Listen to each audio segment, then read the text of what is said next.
Détends-toi, je me sers de lui, a dit ma petite amie à sa sœur, alors que je me tenais juste là.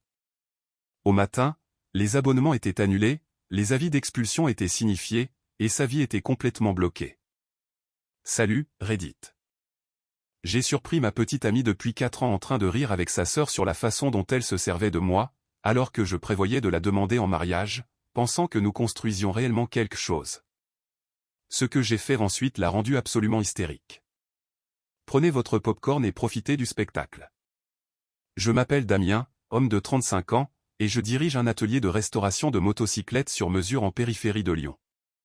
Nous ramenons à la vie des motocyclettes vieilles de 40 à 70 ans, des Harley, des Triumph, des BSA, de vieilles Indian Chiefs, le genre de machines pour lesquelles les collectionneurs paient des sommes importantes. L'atelier sent les copeaux de métal et l'huile dégrippante. 3 bails, 2 ponts élévateurs, des murs couverts de catalogues de pièces. Je l'ai construit il y a 8 ans. J'ai 2 employés. Cédric s'occupe de la métallerie. Julien s'occupe de la peinture et du chrome. Une véritable restauration prend 8 mois et coûte le prix d'une voiture correcte, mais quand nous avons terminé, vous avez quelque chose qui vous survivra.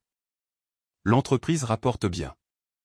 Je possède le bâtiment et je conduis un pick-up Renault Alaskan entièrement payé.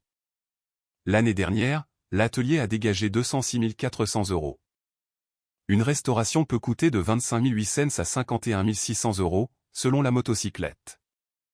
Nous en avions 3 dans les baies en ce moment, une Chevrolet de 1971 pour un avocat des Brotteaux, une Panette de 1958 qui appartenait au père d'un président-directeur général, et une Triumph Bonneville qu'un type venu de Bretagne en avion avait déposé. Je suis avec Alice depuis 4 ans. Nous nous sommes rencontrés lors d'un barbecue. Elle travaillait dans le marketing numérique. Jolie fille. Elle semblait normale au début. Sa famille, cependant? Une toute autre histoire. Son père, Vincent, était correct. Il possède un cabinet comptable et posait des questions intelligentes. Mais sa mère, Hélène, était un véritable cauchemar de club privé. Et Béatrice, la sœur aînée d'Alice, travaille dans les ressources humaines et me regarde comme si j'étais quelque chose de collé sous sa chaussure. À chaque dîner de famille, elle faisait des commentaires sur la difficulté que cela devait être de se nettoyer après le travail. Le mois dernier, elle m'avait demandé si je n'avais jamais envisagé d'ouvrir un garage Midas à la place. Plus facile à développer à grande échelle, a-t-elle dit. 2 semaines avant cela, elle avait dit à Alice qu'elle connaissait un excellent dermatologue pour les taches de graisse sur mes mains. Ce n'étaient pas des taches. C'est à cela que ressemblent les callosités quand on travaille vraiment.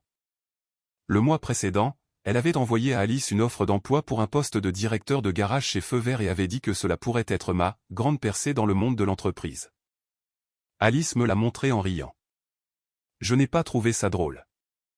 Béatrice avait aussi cette habitude de prononcer le mot « motocyclette » comme si c'était 2 mots séparés, « moto »,« cyclette », comme si elle parlait à un enfant en bas âge.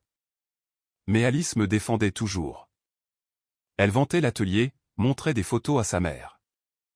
Je pensais que nous étions solides. L'appartement dans lequel nous vivions était à mon nom sur le bail. Je le payais la plupart des mois.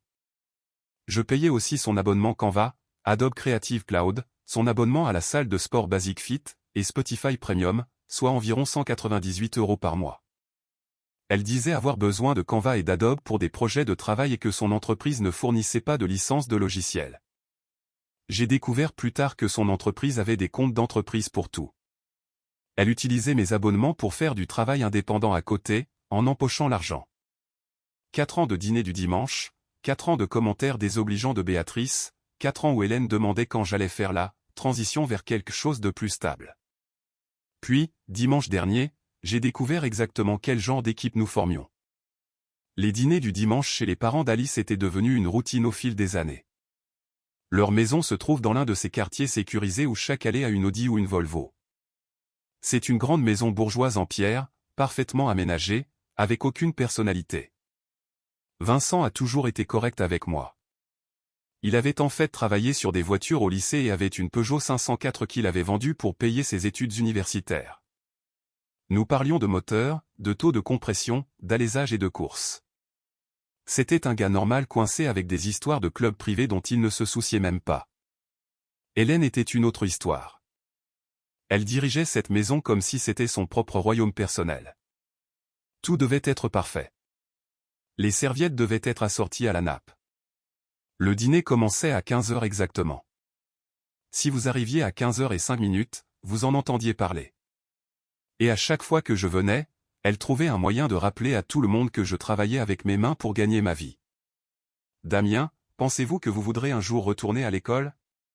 Il n'est jamais trop tard pour un changement de carrière. Damien, l'ami de Béatrice, Roxane, sort avec un avocat. Ils viennent d'acheter une maison à Saint-Cyr-au-Mont-d'Or. Savez-vous où se trouve Saint-Cyr-au-Mont-d'or? Oui, Hélène, je sais où se trouve Saint-Cyr-au-Mont-d'Or. C'est là que vivent les gens avec trop d'argent et pas assez de problèmes. Béatrice était pire.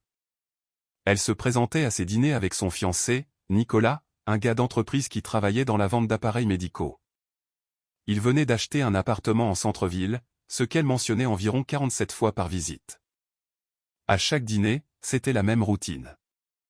Béatrice posait des questions sur l'atelier avec ce ton que les gens utilisent quand ils font semblant de s'en soucier mais qu'ils jugent en réalité. Vous travaillez toujours sur des motocyclettes, Damien? C'est tellement manuel. Ensuite, elle se tournait vers Alice et disait quelque chose comme « Ma sœur, tu es une telle sainte. Je ne pourrai jamais sortir avec quelqu'un qui rentre à la maison sale tous les jours. » Alice riait toujours, disait à Béatrice de se taire, et me défendait. Je pensais que cela signifiait quelque chose. Dimanche dernier a commencé normalement. Je suis arrivé chez eux à l'heure. Vincent regardait le match de l'Olympique lyonnais. Hélène était dans la cuisine en train de micro-gérer un rôti braisé. Béatrice et Nicolas sont arrivés élégamment en retard. Le dîner était la performance habituelle, Hélène posant des questions sur les emplois de chacun, Béatrice parlant des rénovations de l'appartement, et Nicolas expliquant son entonnoir de vente. Je parlais surtout à Vincent d'une Electra Glide de 1967 que je reconstruisais. Il s'est vraiment intéressé et a posé des questions sur le moteur Paned, à savoir si je le gardais d'origine ou si je le modifiais. Nicolas est intervenu à un moment donné. Alors, Damien, quelle est votre stratégie de sortie? Vous ne pouvez pas manier la clé à molette pour toujours.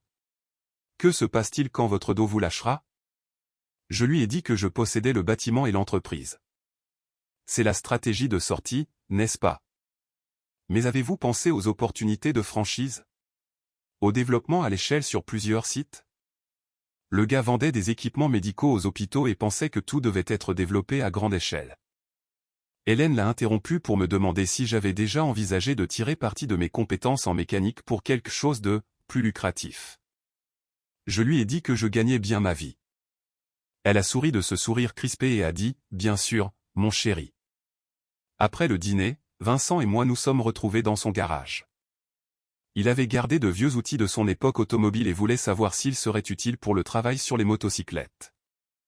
Nous étions en train de trier une boîte de clés anciennes quand Alice est sortie, disant qu'elle courait au magasin pour Hélène. Elle avait besoin de crème pour le café. Je suis resté dans le garage avec Vincent. Nous avons trouvé quelques bonnes clés de marque Facom des années 1970 et avons parlé de la qualité du métal de cette époque par rapport à celle d'aujourd'hui, une vraie discussion entre gars qui savent ce qu'ils regardent. Environ 20 minutes plus tard, je suis retourné à l'intérieur pour prendre ma veste. La voiture d'Alice était dans l'allée, donc elle était de retour du magasin. J'ai traversé la cuisine et j'ai entendu sa voix venant du salon. Elle était au téléphone. La télévision était éteinte, et Hélène était quelque part à l'étage. Je n'essayais pas d'écouter aux portes, je ne faisais que traverser la pièce pour aller chercher ma veste dans le placard. Puis j'ai entendu la voix de Béatrice sur le haut-parleur. Alors, quand vas-tu enfin passer à la gamme supérieure? Tu t'encanailles avec ce mécanicien plein de cambouis depuis environ 4 ans maintenant. Je me suis arrêté de marcher et je suis resté là, dans le couloir. Alice a ri. A vraiment ri. Oh mon Dieu, Béatrice. Je sais. Maman n'arrête pas de demander quand je vais devenir sérieuse au sujet de mon avenir. Mon estomac s'est noué, mais je n'ai pas bougé. Il est mignon et tout, mais allez. Tu travailles dans le monde de l'entreprise. Tu ne peux pas amener un mécanicien aux événements d'entreprise pour toujours. De quoi va-t-il parler? De bougies d'allumage? N'est-ce pas? Le mois dernier, nous avons eu ce dîner de directeur, et j'ai dû expliquer ce qu'il fait parce que quelqu'un a demandé s'il possédait un atelier. J'ai dit, restauration de boutique. J'ai essayé de faire en sorte que cela paraisse mieux que ce que c'est. Je suis resté figé là. La voix de Béatrice dégoulinait de cette suffisance qu'elle portait toujours. Alice, tu es trop bien pour ça. Tu as besoin de quelqu'un qui corresponde à ton ambition. Quelqu'un qui sait faire du réseau. L'ami de Nicolas, Laurent, est célibataire. Il travaille dans la finance. Une vraie perle. J'ai rencontré Laurent. Il est gentil, a-t-elle dit, d'une manière qui donnait l'impression qu'elle y avait déjà réfléchi. En plus, il conduit une Tesla et a un appartement au Brotteau avec de vrais planchers en bois franc. Non pas que ton appartement soit mauvais, mais, tu sais. Alice a gloussé. Je sais. Et Laurent porte un parfum qui coûte plus cher que toute la garde-robe de Damien. Est-ce que Damien possède au moins un costume? Il en a un. Il l'a porté aux funérailles de son père il y a 6 ans. Je suis presque sûr qu'il lui va encore, mais les mythes ont peut-être fait des dégâts. Elles ont toutes les deux gloussé comme si c'était la chose la plus drôle qu'elles aient jamais entendue. Tu vois? Et il porte un costume pour travailler, pas une combinaison de travail couverte d'huile moteur. Elles ont de nouveau ri toutes les deux. La voix d'Alice a un peu baissé. Honnêtement, la seule raison pour laquelle je suis toujours avec Damien est que la situation de l'appartement est pratique. Je ne paie presque rien en loyer. Il couvre la plupart des factures, et c'est un bel endroit. Mais à long terme? Maman mourrait si je l'épousais vraiment. Et voilà. 4 années résumées en une seule phrase. Et le pire, a poursuivi Alice, c'est qu'il ne s'en rend même pas compte. Il pense que nous sommes un couple formidable. C'est honnêtement un peu triste. Béatrice a ricané. Tu es terrible. J'adore. Combien de temps vas-tu faire durer ça? Jusqu'à ce que je trouve mieux, je suppose. C'est un trajet gratuit pendant que je réfléchis à ma prochaine étape. Je suis resté là peut-être 5 secondes de plus. Je les ai entendus passer à un autre sujet de conversation concernant un restaurant quelconque, comme si elle ne venait pas de détruire ma relation entière pour la jeter à la poubelle. Je ne me sentais pas en colère, j'avais juste froid, comme si tout prenait soudainement sens et que je pouvais voir exactement ce que je devais faire. 4 ans. 4 ans de dîner du dimanche et de réunions de famille et moi pensant que je construisais quelque chose de vrai. 4 ans à l'entendre dire à sa famille que j'étais un bon gars, qu'elle m'aimait, que nous étions des partenaires. Que des mensonges. Je suis retourné par la cuisine et j'ai dit à Vincent à travers la porte du garage que j'avais une urgence à l'atelier. Il a eu l'air confus mais a hoché la tête. Je suis monté dans mon pick-up et je suis parti avant que quiconque ne puisse poser des questions. Pendant tout le trajet du retour, j'ai juste essayé de trouver exactement comment me sortir de là avec une efficacité maximale et un minimum de drame. Ou peut-être un maximum de drame. Je n'avais pas encore décidé. Je suis rentré à notre appartement, je me suis assis sur mon canapé et j'ai commencé à faire la liste de tout ce que je devais faire. Parce que si Alice pensait qu'elle allait continuer à vivre à mes crochets tout en faisant son marché pour trouver mieux, elle était sur le point d'apprendre une dure leçon sur les conséquences. Je suis rentré à la maison et j'ai sorti mon ordinateur portable. Alice n'était pas encore de retour, elle était probablement encore chez ses parents. J'ai ouvert un document vierge et j'ai commencé à tout lister. Le bail de l'appartement était à mon nom seul, renouvelable de mois en mois après la première année. Je pouvais lui signifier un avis d'expulsion en tant qu'occupante non autorisée. Les abonnements sur ma carte de crédit, Canva Pro, Adobe Creative Cloud, Basic Fit, Spotify Premium, son assurance automobile, soit environ 198 € par mois au total. J'ai consulté le relevé de ma carte de crédit et j'ai tout additionné. 233 € par mois que je dépensais pour elle. Multiplié par 48 mois, cela fait 11 180 € rien qu'en abonnement. Les services publics, l'électricité, le gaz, Internet, tout était à mon nom. Les meubles étaient tous à moi, à l'exception de sa commode et de cet affreux banc acheté chez Maison du Monde. J'ai commencé par les abonnements. Je me suis connecté à ma carte de crédit et j'ai annulé Canva, puis Adobe, puis Spotify. Pour Basic Fit, il fallait passer un appel téléphonique, j'ai noté de m'en occuper lundi. Son assurance automobile resterait active encore une semaine, puis elle devrait se débrouiller seule. J'ai changé tous mes mots de passe, courrier électronique, compte bancaire, Netflix, tout. J'ai parcouru mon téléphone et j'ai supprimé toutes les photos de nous ensemble. Tous nos souvenirs, disparus en quelques minutes. J'ai rédigé un avis d'expulsion, en restant simple, 30 jours pour libérer les lieux. J'en ai imprimé 2 exemplaires. J'ai cherché la terminologie juridique exacte.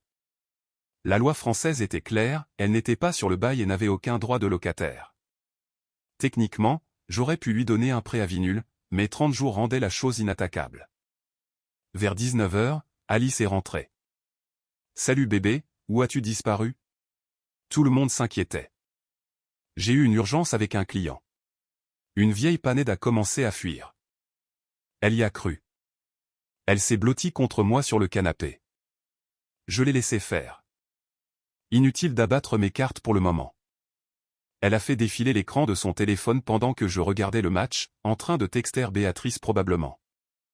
Je me suis couché tôt. Elle est restée éveillée pour regarder ses séries, ou du moins essayer. Je suis presque sûr que Netflix ne fonctionnait pas parce que je l'ai entendu jurer contre la télévision vers 22h. Lundi matin, je suis arrivé à l'atelier avant 6h. Cédric est arrivé vers 7h et m'a trouvé déjà plongé dans un moteur de Chevrolet de 1972. « Patron, vous allez bien ?» Je lui ai tout raconté. Il a écouté sans m'interrompre. Il était temps. Je ne l'ai jamais aimé de toute façon. « Pourquoi n'as-tu rien dit ? Auriez-vous écouté ? » Probablement pas. Julien est arrivé vers 8h. Cédric l'a mis au courant. La réponse de Julien a été plus simple. « Mon gars, elle s'est servie de toi. Détruis-la. » Vers 10h, j'ai appelé Basic Fit et j'ai annulé. Le système automatisé a essayé de me culpabiliser pour me faire rester. Êtes-vous sûr de vouloir annuler ? Votre partenaire perdra son accès. Oui, c'était le but. Ensuite, j'ai appelé l'assurance automobile et je l'ai retiré de mon contrat, à compter du lundi suivant. L'agent m'a demandé si elle avait sa propre couverture de prévue. Je lui ai répondu que c'était son problème. Maintenant, à l'heure du déjeuner, j'ai conduit jusqu'à l'appartement et j'ai laissé l'avis d'expulsion sur le comptoir de la cuisine. J'ai mis l'autre copie dans un dossier et j'ai jeté un dernier coup d'œil à l'endroit. 2 ans à penser que c'était chez moi. Maintenant, cela ressemblait juste à un endroit d'où je devais m'échapper. Ses affaires étaient partout, du maquillage sur le comptoir de la salle de bain, des chaussures près de la porte, cette stupide affiche de citation de motivation qu'elle avait accrochée dans la chambre sur le fait de « vivre sa meilleure vie ». L'ironie ne m'avait pas échappé. J'ai attrapé cette affiche du mur et je l'ai jetée à la poubelle. J'ai pris une boîte dans le placard et j'ai commencé à emballer mes affaires personnelles, des photos, quelques livres, quelques objets de la table de nuit. Cela n'a pas pris beaucoup de temps. La plupart de mes affaires importantes étaient déjà à l'atelier ou dans mon pick-up. J'ai envoyé un message à mon pote, Simon. J'ai besoin d'une faveur. Tu as toujours cette location à la Croix-Rousse ? Oui. Pourquoi ? J'ai besoin d'un endroit le plus vite possible. Prêt à payer le tarif plein. Que s'est-il passé ? Je t'expliquerai autour d'un repas. Puis-je récupérer la clé ce soir ? N'en dis pas plus. L'appartement est vide. Simon était mon ami depuis le lycée. Nous avions joué au rugby ensemble, travaillé dans la construction un été, et nous avions été témoins au mariage l'un de l'autre avant son divorce. Si quelqu'un allait me soutenir sans poser 20 questions d'abord, c'était lui. Alice a envoyé un message vers 14h. Et, pourquoi Netflix ne fonctionne pas ? Probablement un problème avec le compte. Crée le tien. Tu ne peux pas juste réparer ça ? Occupé. Elle a appelé à 17h. J'ai laissé sonner jusqu'à la messagerie vocale. J'ai écouté le message plus tard. Plus de la même chose. Damien, qu'est-ce qui se passe ? Pourquoi agis-tu bizarrement ? Rappelle-moi. J'ai conduit jusqu'à la maison vers 18h30. Elle était sur le canapé en train de tenir l'avis d'expulsion, le visage rouge. Elle avait pleuré ou était sur le point de commencer à hurler. Peut-être les deux. La télévision était éteinte. Son téléphone était face contre table sur la table basse. Elle avait probablement appelé toutes les personnes qu'elle connaissait avant mon arrivée. Qu'est-ce que c'est que ça ? J'ai posé mes clés sur le comptoir. Je n'ai pas haussé la voix. Exactement ce que ça dit. 30 jours. Nous avons vécu ici pendant 2 ans. J'ai vécu ici. Tu as squatté sans payer de loyer. Elle s'est levée, la vie froissée dans son poing. Comment as-tu pu? J'étais juste là dimanche. J'ai tout entendu. Toi et Béatrice. Son visage est devenu blanc. Sa bouche s'est ouverte, mais rien n'en est sorti. 30 jours. Trouve un nouvel endroit. Damien, s'il te plaît. Cette conversation n'était pas. N'était pas quoi? Réelle? Elle avait l'air plutôt réelle quand tu riais à ce sujet. Les pleurs ont commencé à ce moment-là. J'avais passé 4 ans à me plier en 4. 4 ans à me faire plus petit pour qu'elle se sente plus grande. 4 ans à ignorer les commentaires, les regards, les pics subtils de sa famille parce que je pensais qu'elle me soutenait. Elle ne l'a pas fait. Ne l'a jamais fait. 30 jours, Alice. Je commencerai à chercher.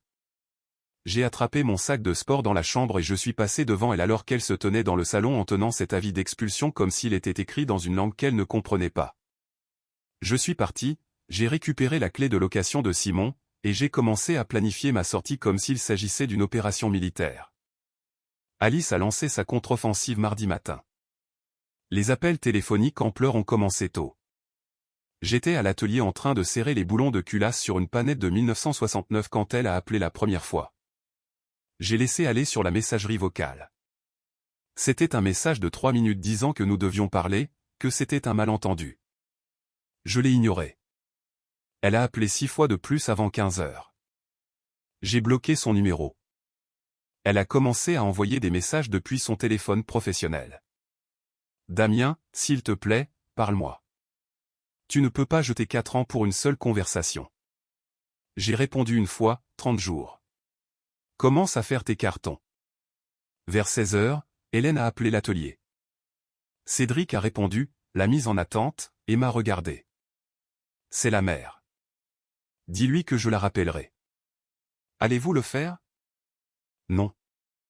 Hélène a laissé un message vocal, avec ce ton tranchant qu'elle utilisait quand quelqu'un osait lui dire non. Damien? Alice m'a appelé, très bouleversée. La mettre à la porte est complètement injustifiée. Rappelez-moi immédiatement. Je ne l'ai pas fait. Mercredi matin, Alice s'est présentée à l'atelier habillée pour le travail, avec ce visage sérieux. Je l'ai vue entrer sur le parking à travers la fenêtre du bureau. Elle est restée assise dans sa voiture pendant une bonne minute avant de sortir, probablement en train de répéter ce qu'elle allait dire. Cédric et Julien ont tous les deux arrêté ce qu'ils faisaient quand elle est entrée. L'atelier est devenu silencieux, à l'exception de la radio qui jouait une vieille chanson des Rolling Stones. Damien, pouvons-nous s'il te plaît parler? 5 minutes. Rien à dire. Il reste 27 jours. Cette conversation avec Béatrice, c'était juste des bavardages stupides entre sœurs. Tu étais d'accord avec chaque mot. Tu m'as traité de situation embarrassante. Tu as dit que tu n'étais là que parce que c'est pratique. Son visage a rougi. Elle a jeté un coup d'œil à Cédric et Julien et a réalisé qu'ils écoutaient. Tous les deux ne faisaient que la fixer. Pouvons-nous faire ça dans un endroit privé? Pourquoi? Inquiète de ce que les gens vont penser? Elle n'a pas eu de réponse. Elle est juste restée là. 27 jours, Alice. Vérifie se loger. Elle est partie en pleurant. Julien a repris le polissage d'un réservoir de carburant. Patron, vous êtes glacial. J'en ai juste terminé. Jeudi, toute la famille s'est présentée, Hélène et Béatrice, marchant à grands pas dans l'atelier comme si elles en étaient les propriétaires. Elles sont entrées par la porte de la baie de travail, passant directement devant le panneau, réservé aux employés.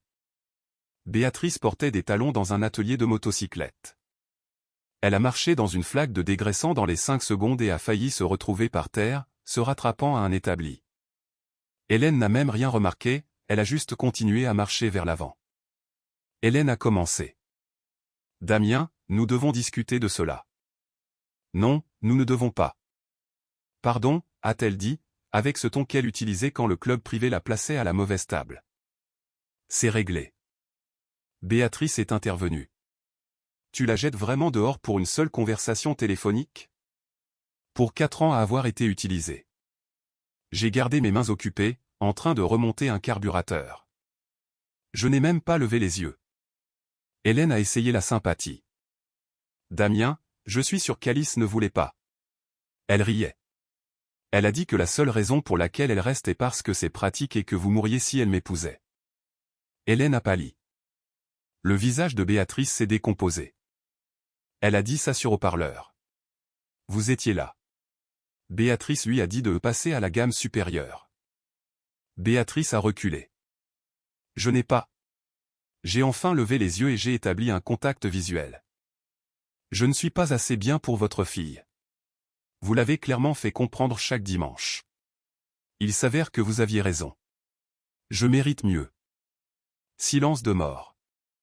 Cédric souriait de toutes ses dents. Julien avait sorti son téléphone. Le visage de Hélène est devenu rouge.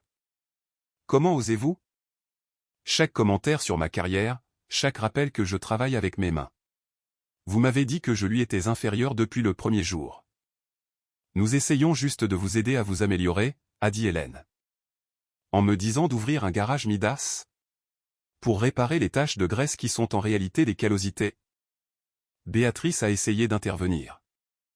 Alice t'aime. Elle est juste confuse en ce moment. Elle aime mon appartement et ma carte de crédit. 27 jours, puis elle pourra aller être confuse ailleurs. Elles sont parties, sont montées dans la DS et se sont éloignées sans ajouter un mot. Julien s'est approché. J'ai filmé toute la scène. En voilà moi. Vendredi, Alice a essayé une approche différente. Elle s'est présentée à l'appartement pendant que je faisais mes cartons. Elle a vu les boîtes et a perdu la tête. Tu déménages sérieusement? C'est insensé. Le bail est de mois en mois. Je m'en vais. Tu as 3 semaines. Où suis-je censé aller? C'est ton problème. Peut-être que Laurent a une chambre d'amis. Tu es cruel. J'en ai terminé. Tu voulais passer à la gamme supérieure. Va passer à la gamme supérieure. Elle a essayé de me faire un câlin. J'ai reculé. Ne le fais pas. J'ai fait une erreur. Je suis désolé. Tu as fait une erreur de 4 ans. Tu es seulement désolé parce que tu t'es fait prendre. J'ai fini de faire mes cartons, j'ai chargé mon pick-up et je l'ai laissé debout dans un appartement vide, à essayer de comprendre comment tout s'était effondré. Cédric a envoyé un message ce soir-là. J'ai entendu dire que la sœur était passée. J'aurais aimé voir ça. C'était magnifique. Hélène n'arrivait même pas à former des phrases. Bien. 3 semaines. Elle paniquait, d'après les publications sur Facebook disant qu'elle cherchait des appartements. Le trajet gratuit était officiellement terminé. Les 2 semaines suivantes ont été une mine d'or comique. Alice a commencé à se présenter à des endroits où elle savait que je serais, jusqu'à ce que Cédric lui dise qu'il appellerait la police pour violation de propriété. Ces réseaux sociaux sont devenus un désastre, des publications vagues sur la rapidité avec laquelle les gens jettent des années d'amour. Les amis communs ont choisi leur camp. La plupart ont choisi le mien une fois qu'ils ont entendu la véritable histoire. Alice a essayé de faire tourner différentes versions, mais ils ont comparé leurs notes. La rumeur s'est répandue vite, et le récit d'Alice s'est effondré. Béatrice a publié sur Facebook que « le véritable amour signifie le pardon ». Quelqu'un a demandé de quoi elle parlait. Elle a expliqué que le petit ami de sa sœur était cruel. La petite amie de Simon, Sophie, l'a incendié dans les réponses et a publié toute l'histoire. Béatrice a supprimé la publication en moins d'1 heure, mais les captures d'écran vivent éternellement. La colocataire d'université d'Alice m'a envoyé un message pour me demander si l'histoire était vraie. Je lui ai envoyé la vidéo d'Hélène et Béatrice à l'atelier. Elle a répondu par « bon sang. Tu as évité une attaque nucléaire ». Ensuite, elle l'a posté dans leur discussion de groupe. Alice a été expulsée de la discussion de groupe dans les 20 minutes qui ont suivi. Puis, à peu près à cette époque, j'ai rencontré Amélie. Elle est entrée dans l'atelier en cherchant quelqu'un pour restaurer une Honda CB 900 de 1981 que son grand-père lui avait laissée. Elle travaillait comme artiste tatoueuse dans une boutique de la Croix-Rousse. Elle s'est présentée en jean déchiré et débardeur, avec de l'encre couvrant ses 2 bras et de la graisse sous ses propres ongles parce qu'elle avait essayé de la réparer elle-même. Elle a fait rouler la moto sur un chariot. La chose était en mauvais état, moteur bloqué, réservoir rouillé, selle fissurée. Pour être tout à fait honnête, a-t-elle dit, j'ai essayé de reconstruire les carburateurs et j'ai définitivement empiré les choses. Elle avait cette façon de parler, juste directe et honnête. Pas de conneries. J'ai aimé ça. Nous avons parlé de motocyclette pendant 20 minutes. Elle savait ce que cela signifiait pour son grand-père.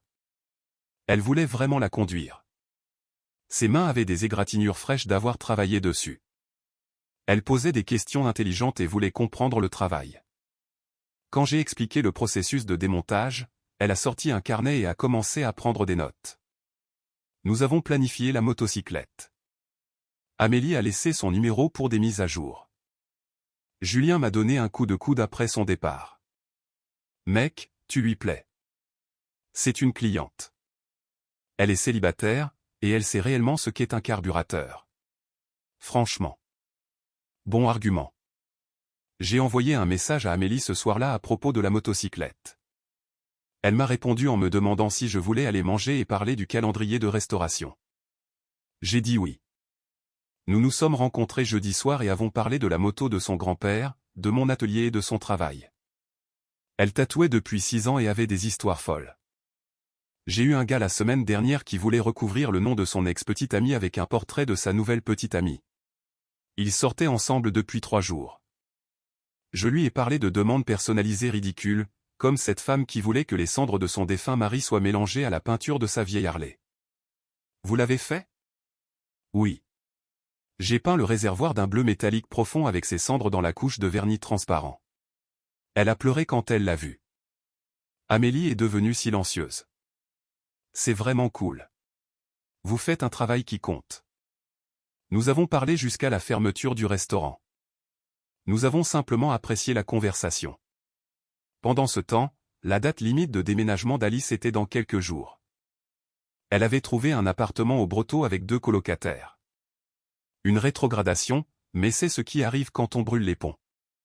Le samedi avant sa date limite, elle s'est présentée complètement effondrée. J'ai signé le bail.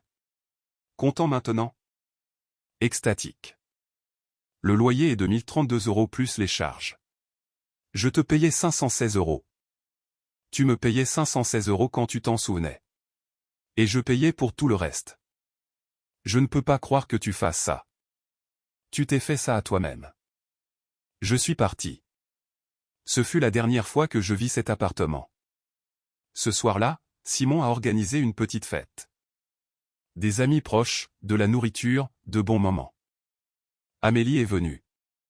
Elle s'est parfaitement intégrée à tout le monde. Simon m'a pris à part. Mon frère, je l'aime bien celle-là. Elle est normale. Cela fait 3 semaines. Alice craignait. Cette fille a l'air cool. Il n'avait pas tort. Les annulations d'abonnements ont frappé fort. Il s'avère qu'elle utilisait mes abonnements pour son travail réel. Sa productivité a chuté. Elle avait 3 présentations pour des clients cette semaine-là, qui nécessitaient toutes des graphiques qu'elle créait normalement dans Canva ou Photoshop. Elle ne pouvait accéder à aucun des deux. Elle a demandé à son entreprise un accès d'urgence au logiciel. Ils lui ont dit d'utiliser les comptes d'entreprise qu'elle avait toujours eus. Elle a dû admettre qu'elle utilisait des abonnements personnels à la place. Son patron a voulu savoir pourquoi elle se faisait rembourser des logiciels que l'entreprise fournissait déjà. Des questions gênantes ont suivi. Son superviseur l'a mise sous un plan d'amélioration des performances la semaine suivante pour délais non respectés, problèmes de qualité et utilisation non autorisée de logiciels. Alice a publié une histoire énigmatique sur Instagram au sujet des « environnements de travail toxiques ». Quelqu'un de son entreprise l'a vu et l'a signalé aux ressources humaines. L'annulation de la salle de sport a tué ses séances d'entraînement payées d'avance. La meilleure partie fut l'interruption de l'assurance automobile. Elle s'est fait arrêter par la police 2 jours plus tard. Pas d'assurance, pas d'immatriculation. La voiture a été mise en fourrière. Un policier de l'État l'avait arrêté sur l'autoroute A6 pour un feu arrière cassé et avait vérifié ses informations. L'assurance est apparue comme annulée. L'immatriculation était expirée, aussi, elle l'était depuis 3 mois. Elle avait ignoré les avis de renouvellement parce que je m'occupais généralement de ces choses-là. Les frais de fourrière étaient de 301 €, et le stockage quotidien était de 39 €. Elle n'avait pas l'argent. La voiture est restée sur le parking pendant 6 jours. Elle a dû emprunter de l'argent à Hélène pour la récupérer. Hélène lui a fait signer un véritable billet à ordre avec intérêt. Simon m'a envoyé sa publication Facebook, pire semaine. Voiture remorquée. Dépenses inattendues. Déménagement. Quelqu'un a posé des questions sur la voiture. Elle a blâmé son ex. Sophie a commenté, ce n'est pas de la rancune. Ce sont des conséquences. La publication a été supprimée. Sa situation de colocation était un désastre. L'une travaillait de nuit, et l'autre filmait des vidéos TikTok. Elle essayait déjà de sortir avec un gars du bureau, mais ça ne se passait pas bien. Le loyer au Brotteau était de 1032 €, son tiers de 3096 €. La location de Simon était parfaite, 688 € par mois. Je pouvais travailler sur des motocyclettes sur le parking. Amélie venait plus souvent, pour sa CB 900 ou juste pour traîner. Nous prenions un café et partagions des histoires de la boutique de tatouage. Un soir, nous avons pris une pizza. Elle m'a montré des photos de son grand-père faisant des courses de piste plate. Il est mort quand j'avais 16 ans. La CB 900 était dans son garage. Papa allait la vendre, mais j'ai demandé à la voir. Je lui ai montré les photos de démontage. Ton grand-père serait fier. Merci de prendre cela au sérieux. Plus tard, elle a dit, Damien, je sais que tu sors juste de quelque chose. Je ne précipite rien, mais j'aime vraiment passer du temps avec toi. Je suis sur la même longueur d'onde. Ce soir-là, Alice a appelé depuis un numéro masqué. Damien, s'il te plaît. 30 secondes. J'ai fait une énorme erreur. Je vois un coach de vie. Un coach de vie? Et je veux réessayer. Ça n'arrivera pas. Les gens changent. Tu es juste fauché. Je te rembourserai. J'ai tourné la page. Trouve quelqu'un d'autre. J'ai raccroché et j'ai bloqué le numéro. Cédric a envoyé un message, Alice vient d'appeler pour me demander de te convaincre. Que as-tu répondu? Je lui ai dit d'oublier mon numéro. J'ai dit que tu voyais quelqu'un. Pourquoi? Parce que cette artiste tatoueuse est parfaite. Peut-être qu'il avait raison. 3 mois plus tard, la vie n'avait jamais été aussi belle. L'atelier faisait un carton. Nous avions terminé la CB 900 du grand-père d'Amélie, et quand elle l'a vue, elle a pleuré. Schéma de peinture d'origine, chrome parfait, moteur tournant comme une machine à coudre. Elle l'avait emmené à un rassemblement de motocyclettes d'époque et avait gagné le prix de la meilleure restauration dans sa catégorie. Elle est revenue avec un grand sourire et un trophée en me disant que son grand-père aurait adoré. Nous avions commencé à sortir officiellement ensemble environ un mois après que sa motocyclette ait été terminée. Pas de jeu, pas à se demander si elle avait honte de moi. Elle disait fièrement à tout le monde que son petit ami restaurait des motocyclettes, publiait des photos de l'atelier sur son Instagram, et amenait ses amis artistes pour voir les projets. L'un d'eux a fini par commander la restauration d'une Hirondelle de 1973. Vincent a repris contact, s'est excusé pour le comportement d'Hélène et m'a demandé si je voulais déjeuner avec lui. Nous nous sommes rencontrés toutes les quelques semaines pour parler de motocyclettes et de la vie. Il s'avérait qu'il était misérable dans ce monde de clubs privés depuis des années. Il pensait à acheter une motocyclette lui-même, peut-être une Harley de tourisme pour les balades du week-end. Hélène n'est pas ravie à ce sujet, a-t-il dit au cours d'un déjeuner un jour. Je suis choqué. Elle s'en remettra. J'ai 62 ans. Si je veux une motocyclette, j'en achète une. Je l'ai aidé à trouver une Street Bob 2015 propre. Il est allé la chercher la semaine dernière, souriant comme un adolescent. Il a dit que c'était la première chose qu'il avait achetée pour lui-même en 20 ans sans qu'Hélène ne l'approuve d'abord. Béatrice s'était séparée de Nicolas. J'ai entendu dire qu'il l'avait trompé avec quelqu'un de son bureau. L'appartement qu'ils avaient acheté était en cours de vente. Le karma est réel. Alice était en chute libre. Les publications sur LinkedIn concernant les « nouveaux départs » avaient dégénéré en désespoir. Elle avait rebondi entre 3 emplois en 2 mois. La situation de colocation s'était effondrée, et elle avait encore déménagé dans un studio qui coûtait plus cher parce qu'il était à la mode. Les amis communs me tenaient au courant. Je ne demandais rien, mais les gens sont toujours partants pour le drame. Puis vint la nuit qui a cimenté mon statut de légende. C'était l'anniversaire de Simon. Il avait loué l'arrière-salle chez Nono, un endroit avec des ailes de poulet pas chères et une bonne atmosphère. Amélie est venue avec moi. Cédric et Julien sont apparus. Il y avait environ 20 personnes, que de bonnes vibrations. Nous étions là depuis peut-être 2 heures. J'étais à une table avec Simon et Cédric en train de me disputer à propos de l'Olympique lyonnais. Amélie était à une table avec les amis de Simon. Puis la porte s'est ouverte, et Alice est entrée, complètement ivre, trébuchant totalement, baragouinant, les cheveux en bataille, le maquillage étalé, portant une robe beaucoup trop habillée pour chez Nono un jeudi. Elle portait une petite boîte. La pièce est devenue silencieuse. Simon m'a regardé. Mon frère. Ouais. Alice m'a repéré et a commencé à zigzaguer. Elle est rentrée dans une table, s'est excusée auprès d'elle, et a continué à avancer. Cédric, ai-je dit, ça va être incroyable. Elle est arrivée à notre table et a essayé d'avoir l'air sérieuse. Elle a échoué. Damien, je dois te parler. Tu es ivre, Alice. Rentre chez toi. Non, je dois faire ça. Toute l'arrière-salle regardait. Amélie s'est levée, l'air confuse. Alice a ouvert la petite boîte. Elle avait l'air chère. Probablement plus de dettes. Damien, j'ai fait une erreur. La plus grosse erreur. Et j'ai passé 3 mois à réaliser tout ce que j'ai jeté. Tu es la meilleure chose qui me soit jamais arrivée, et j'ai été trop stupide pour le voir. Je veux t'épouser. Alice, j'ai une petite amie. J'ai pointé du doigt Amélie, qui a fait un signe de la main. Alice a regardé Amélie, puis moi, puis à nouveau Amélie. Son cerveau ivre court-circuitait. Qui est-elle? Mais nous avons été ensemble pendant 4 ans. Ouais, et nous avons terminé depuis 3 mois. Tourne la page. La petite amie de Simon, Sophie, s'est levée. Alice, il est littéralement à un rendez-vous amoureux. Analyse la situation. Julien a hurlé depuis le fond, tu l'as traité de cas social au dîner du dimanche. Le visage d'Alice est devenu blanc. Elle s'est tournée pour faire face à la foule et a réalisé qu'elle venait de demander son ex en mariage devant 20 personnes, y compris sa nouvelle petite amie. Son visage est passé de pâle à rouge. Tu es passé à autre chose si vite.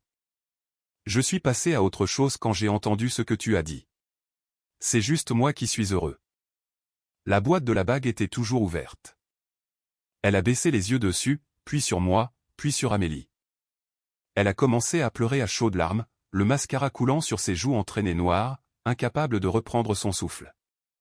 Toute la pièce pouvait l'entendre halter. Ce n'est pas juste. Tu étais censé attendre. Cédric n'a pas manqué une miette. Attendre quoi? Que tu aies fini de faire ton marché? Quelques personnes ont ri, pas seulement notre groupe, mais des personnes au hasard dans la pièce. Alice s'est effondrée. Ses épaules tremblaient. La boîte de la bague a glissé de sa main et a heurté le sol. La bague a sauté et a roulé sous une chaise. Personne ne l'a ramassée. Vous trouvez tous que c'est drôle? Je suis en train d'ouvrir mon cœur. Julien a crié du fond, tu as dit qu'il serait embarrassant lors de tes événements d'entreprise. Sophie a ajouté, tu as dit à ta sœur que tu n'étais avec lui que parce que c'était pratique. Alice a regardé autour de la pièce. Chaque personne la fixait, non pas avec de la sympathie, mais plutôt comme si elle regardait un accident de train au ralenti. Quelqu'un avait sorti son téléphone, en train de filmer à coup sûr. Elle s'est penchée, a attrapé la bague sous le tabouret avec des mains tremblantes, et a commencé à se lever. C'est alors que Simon l'a fait. Il a sorti son téléphone, a ouvert l'application Lydia, a tapé quelque chose. Il a appuyé sur envoyer assez fort pour que les gens entendent le son de la notification. Mon téléphone a vibré. Tous ceux qui étaient assez proches pour voir l'écran de Simon ont commencé à s'esclaffer. Alice s'est figée. Quoi? Qu'est-ce que tu viens de faire? Simon a levé son téléphone pour que toute la pièce puisse voir. Je viens d'envoyer à Damien une demande de paiement Lydia. Pour 4 ans de loyer et d'abonnement que tu aurais dû payer. 24 768 €. Il est temps de régler ses comptes. Les gens hurlaient de rire. quelqu'un a recraché sa boisson. Le serveur riait. Le visage d'Alice est passé du rouge au violet. Ce n'est pas. Je n'ai pas. Tu ne peux pas juste. Oh, je peux, a dit Simon, en agitant son téléphone. C'est public, aussi. Cédric a sorti son téléphone. Que quelqu'un identifie son compte professionnel. Quelqu'un d'autre a hurlé, ajouté l'assurance automobile qu'elle n'a jamais remboursée. Simon a tapé. Bon appel. Il a ajouté 3010 € supplémentaires. Le son de notification a retenti à nouveau. Alice avait l'air de vivre une expérience de hors-corps. Quelqu'un a fait une capture d'écran de la demande. Cette capture d'écran est arrivée sur Instagram avant qu'elle n'atteigne la porte. Alice avait l'air de vouloir vomir. La boîte de la bague tremblait dans ses mains. Sophie s'est penchée vers Amélie assez fort pour que les gens entendent « J'aime les amis de ton petit ami ». Un gars dans la pièce a crié « Refuse cette demande, mon frère. Tu ne lui dois rien ». Alice a refermé la boîte de la bague d'un coup sec, s'est retournée, et a littéralement couru vers la porte. Elle a percuté une chaise en sortant et a de nouveau fait tomber la boîte de la bague. Elle ne s'est pas arrêtée pour la ramasser cette fois-ci, elle a juste continué à courir. Simon s'est approché, a ramassé la boîte de la bague sur le sol, l'a ouverte, et a plissé les yeux sur la bague sous les lumières. Attendez. Il s'est tourné vers le serveur. Avez-vous une de ces loupes de bijoutier là derrière? Le serveur, souriant toujours, en a sorti une.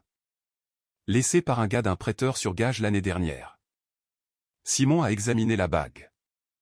Puis il a commencé à rire si fort. Quoi? A demandé Cédric. Simon a levé la bague pour que tout le monde puisse voir. De la zircone cubique. Elle allait faire sa demande avec une fausse bague. La pièce a explosé. La prochaine tournée d'ailes de poulet est offerte par la maison pour ce niveau de mesquinerie, a annoncé le serveur. L'endroit tout entier a éclaté en acclamations. Je suis juste resté assis là à secouer la tête. Elle est vraiment entrée ici avec une fausse bague à 34 €. Et l'audace d'une millionnaire, a ajouté Julien. Cédric a levé son verre. Aux femmes bon marché avec une audace qui coûte cher. La salle a rugi d'approbation. Quelqu'un au fond a commencé à applaudir lentement, puis toute la salle s'est jointe à lui, une ovation debout pour le plus grand rejet public que chez Nono n'ait jamais vu. Le serveur a apporté 3 amuse-gueules gratuits à moi, Simon et Cédric. Pour le spectacle, messieurs. Amélie s'est approchée. Alors. C'était ton ex. Elle semblait stable. C'est un désastre. Mais ce n'est plus mon désastre. Le reste de la nuit a été parfait. Tout le monde voulait entendre l'histoire complète. Je l'ai racontée une fois pour le groupe, et les gens mouraient de rire. Quelqu'un l'a appelée la campagne de vengeance la plus justifiée de l'histoire. L'atelier était occupé. Le travail avait du sens. J'avais des amis qui me soutenaient. Vincent et moi allions déjeuner toutes les 2 semaines, nous prévoyions une balade en motocyclette pour un week-end à travers les montagnes le mois prochain. Alice était de retour chez ses parents, se faisant probablement faire la leçon par Hélène pendant que Béatrice la jugeait depuis la pièce d'à côté. Et j'étais là, heureux, libre, et la preuve vivante que parfois la meilleure vengeance est de s'éloigner et de construire quelque chose de mieux pendant que la personne qui s'est servie de vous implose.